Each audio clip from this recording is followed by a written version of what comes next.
Swag movie అయితే ఇప్పుడే చూసొచ్చా. But బేసిక్‌గా ట్రైలర్ చూసినప్పుడు నాకేం అర్థం కాలే. అంటే ఒక 2, 3 టైమ్స్ చూసాక అప్పుడు ఒక కంక్లూజన్‌కి వచ్చాను. అంటే ఒక వంశం చుట్టూ డిఫరెంట్ టైమ్ లైన్స్‌లో ఉండబోతున్నట్టు అర్థమైంది ట్రైలర్ చూసాక.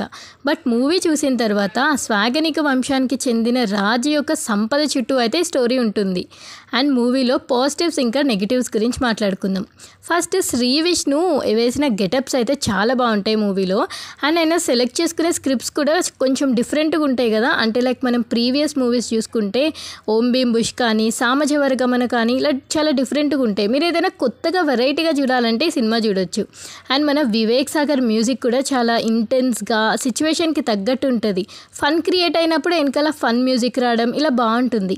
అండ్ ఇంటర్వెల్ అయితే మీరు ఎక్స్పెక్ట్ కూడా చేయరు, అలా గుర్తుండిపోతుంది అంతే. చాలా బాగుంటుంది ఇంటర్వెల్ కూడా. అండ్ సెకండ్ హాఫ్లో కొంచెం డ్రామా ఎక్కువగా అనిపించినా సరే బాగుంటుంది. మీరు మూవీ చూస్తున్నంతసేపు కూడా మీ ఫేస్లో ఒక స్మైల్ ఉంటుంది. అండ్ మన శ్రీ విష్ణు మర్మరింగ్ డైలాగ్స్ గురించి తెలిసిందే కదా, అవి అర్థం కావాలంటే మూవీ సెకండ్ టైం పక్కా చూడాల్సిందే. అండ్ మన శ్రీ విష్ణు వేసిన గెటప్స్ గురించి మీరు పక్కా మాట్లాడుకుంటారు థియేటర్ నుంచి బయటకు వచ్చాక, చాలా బాగుంటాయి. అండ్ క్లైమాక్స్ అయితే అంత కన్విన్సింగ్గా అనిపించదు. అంటే ఆ క్యారెక్టర్ షిఫ్టింగ్ మనం డైజెస్ట్ చేసుకోలేమన్నమాట.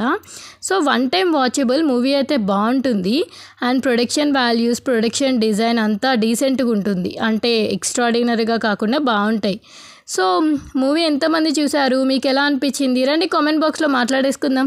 అండ్ మీరు చూస్తున్నారు కానీ లైక్ చేయట్లేదు. Please do like, share and subscribe. Bell icon click చేయడం అస్సలు మర్చిపోకండి.